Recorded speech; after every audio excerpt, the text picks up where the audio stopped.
অনেক মজা লাগে আমার কাছে এটা রান্না করে থাকতে খাই নিতেছি। কাঁচা টমেটো স্বাদই আলাদা, পাকা টমেটো তো বানানো জানে না।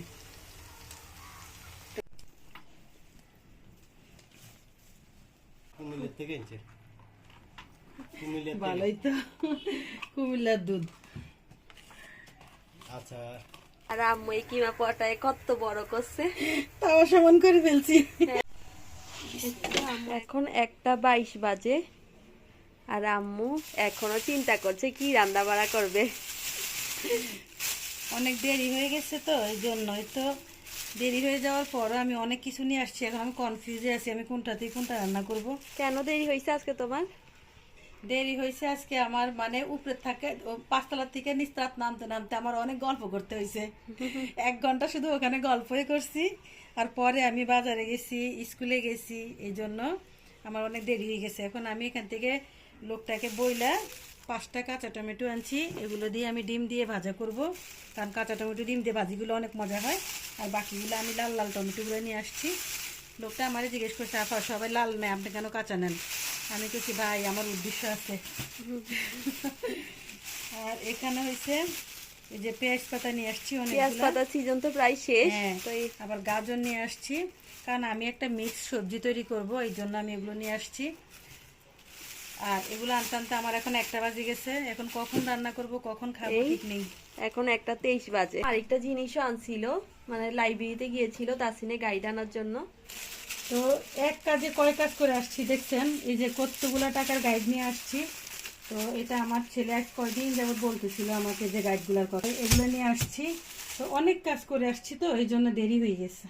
এখন সবচেয়ে ইজি রান্না ডিম রান্না করবে আম্মু, চিন্তা ভাবনা করে বের করছে। জীবনভর তো এটাই শুনে আসছি, যখন দেরি হয়ে যায় তখনকার ডিম রান্না করো। তো আজকে আমিও এই ডিম রান্নাই করতেছি। এই যে এখানে নিয়ে নিলাম, ডিম সিদ্ধ বসাই দিচ্ছি আর এগুলো রেখে দিচ্ছি। ডিমের সাথে কি দেবো ঠিক করি?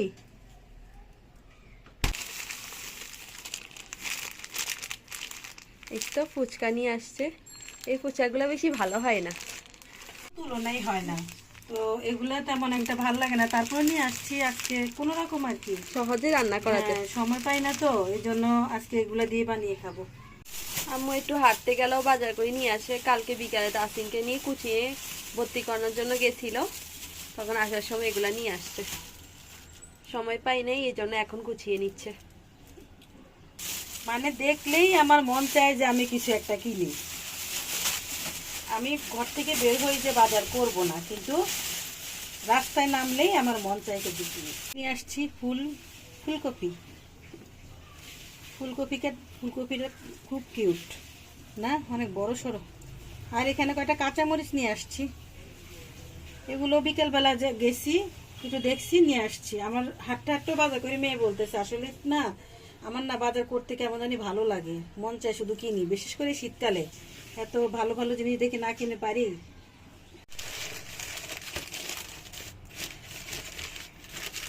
আমি সবসময় এভাবে ধনেপাতা রাখি, যখন বেশি করে নিয়ে আসি তখন বেশি করে নিয়ে আসলে আমি এইভাবে ধনিয়া পাতা রাখি।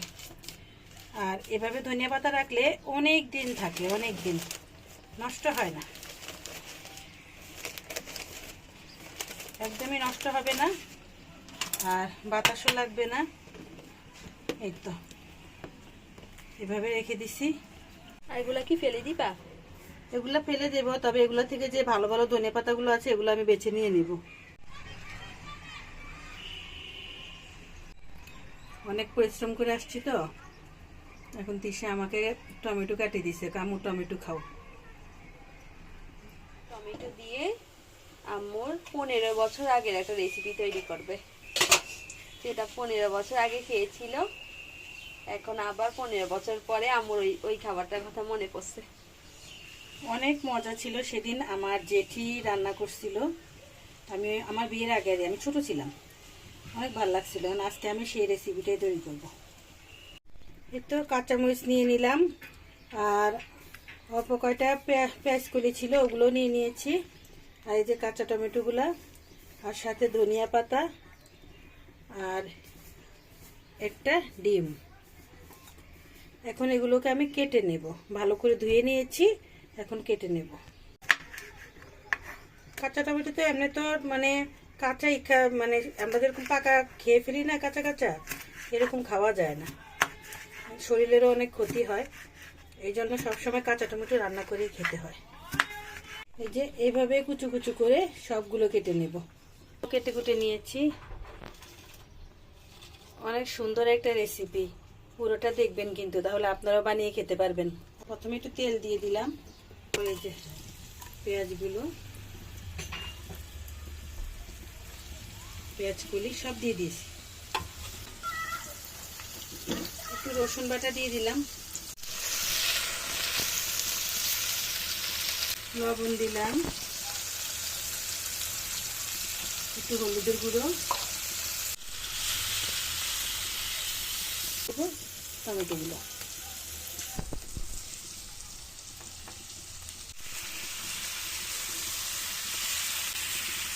টমেটো শেষ হয়ে আসছে, এখন আর টমেটো নাই, কাঁচা কাঁচা তেমন একটা পাওয়াই যায় না, বেশিরভাগই পাকাই পাওয়া যায়। আমি অনেক বেছে কয়টা নিয়ে আসছি, নাই বললেও চলে। আর পানি দেবো না। আর এখন আমি ঢাকনা দিয়ে রাখবো। এখানে ঢাকনা দিয়ে দিলাম। এটাই খাবার অনেক পছন্দ করে আমার ছেলে মেয়ে, এই ফুলকপি দিয়ে চিংড়ি মাছ দিয়ে। হালকা একটু গলে গেছে, অতিরিক্ত গলাবো না। টমেটোতে এমন আমার মোস্ট ফেভারিট একদম।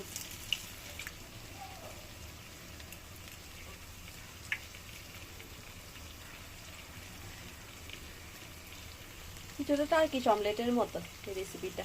হ্যাঁ, কিন্তু খেতে কিন্তু অসাধারণ।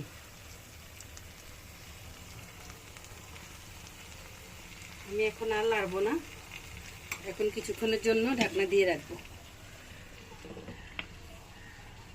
কিন্তু আম্মু চিংড়ি মাছ দিয়ে ফুলকপিও রান্না করেছে, আর এইদিকে এখন টমেটোটাও রান্না করছে। ডিমটা একদম সিদ্ধ হয়ে গেছে, একটু কাঁচা কাঁচা মনে হয় কিন্তু ওটা তেল তেল উঠলেই বুঝতে হবে ডিমটা হয়ে গেছে। এখন বেশি করে ধনেপাতা দিয়ে দিলাম। দেখতেই এত সুন্দর, আম্মু খেতে না জানি কত মজার হবে। হ্যাঁ যারা টমেটো পছন্দ করে তাদের জন্য এটা একদম মানে উপযুক্ত একটা রেসিপি।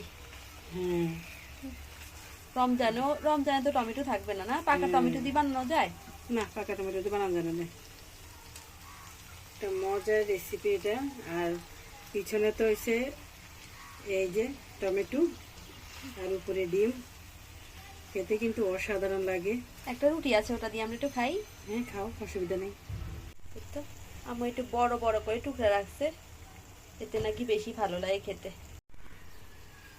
আমাদের এত খিদা লাগছে, আম্মু এখন গোসল করতে যাবে, তো বলে যে গোসলে আগে একটা রুটি আছে ওটা দিয়ে খাই, একটু দেখি। আপনাদের সাথেও শেয়ার করছি কেমন হয়েছে। অনেক মজা লাগে আমার কাছে এটা, রান্না করে থাকতে খাই নিতেছি। রুটিটা কিন্তু আমার, আমি সকালে একটা রুটি খেয়েছি, আর ওটা প্রত্যেকবারের মতো আম্মু আবার আমার রুটি খাচ্ছে। কি কইতাম, কেমনি কয়, এত মজা হইছে, অনেক মজা। কাঁচা টমেটো স্বাদই আলাদা। সেসব একটু খাই দিতেছি। আমাদেরও এখানে ক্যামেরার পিছনে অনেক লোভ লোভ লাগছে।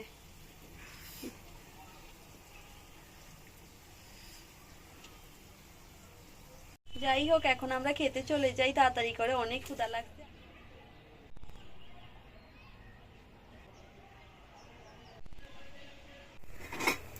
আমরা এখানে কিমা পরোটা বানাচ্ছিলাম, আর আম্মু এই কিমা পরোটায় কত বড় করছে, তাও সমান করে ফেলছি। হ্যাঁ এখন নিজেই লাভতে পারে না, আর এত বড় তাও আমাদের ঘরেও নাই।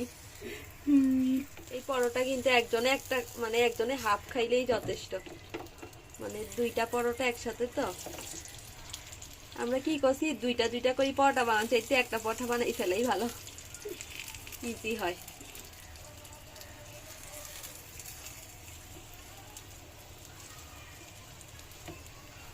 ভিতরে চিজ আর কিমা দিয়েছি, তাড়াতাড়ি নাস্তার জন্য এটা একদম পারফেক্ট একটা নাস্তা। হ্যাঁ একদম, 4 জন বলেন 5 জন বলেন সবাই একসাথে খেয়ে ফেলতে পারবেন, কোনো রকম মানে কষ্ট নাই। বারবার বসে বসে বানাও, এত টাইম কার আছে, সহজ উপায়ে বানালাম আর কি। একটু বড় হয়েছে সাইজে। ইফতারেও তাড়াতাড়ি বানিয়ে ফেলা যাবে। হ্যাঁ, একসাথেই। এক পাশ হয়ে গেলে এরপরে আমরা আরেক পাশ উল্টে দিব, কারণ এটা ঘন ঘন উল্টানো যায় না। ঘন ঘন উল্টালে ভিতরে কিমাটা পড়ে যেতে পারে, কারণ আমরা ভালোভাবে সাইডগুলা লাগিয়ে দেই নাই। ইচ্ছা করেই লাগাই নাই, কারণ এটা এরকমই থাকে। একটু আম্মু এখন উল্টিয়ে দিচ্ছে। আর মাশাআল্লাহ দেখেন কালারটা কি সুন্দর আসছে। এইরকম কিমা পরোটা হইলে দুইটা স্পেশাল দিয়ে বানাতে হচ্ছে, এত বড় করছি। আর এরকম একটা কিমা পরোটা হলে আর কিছু দরকার হয় না বিকালের নাস্তায়। হয়ে গেছে।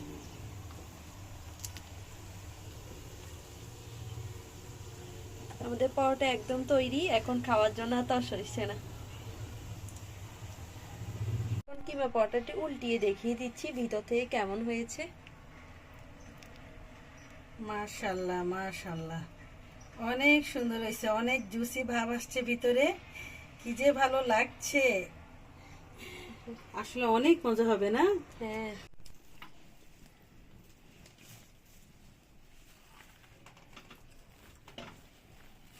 এটা কি দেশি দুধ?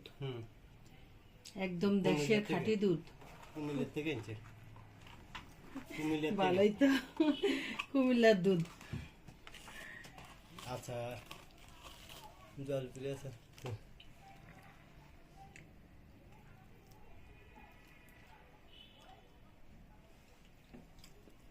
অনেক মজা, অনেক অনেক।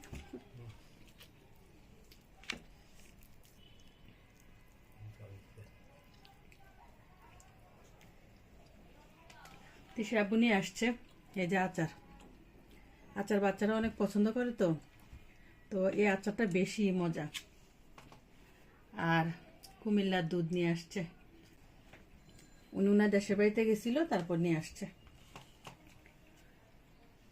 তোমার বেশি পছন্দ করে।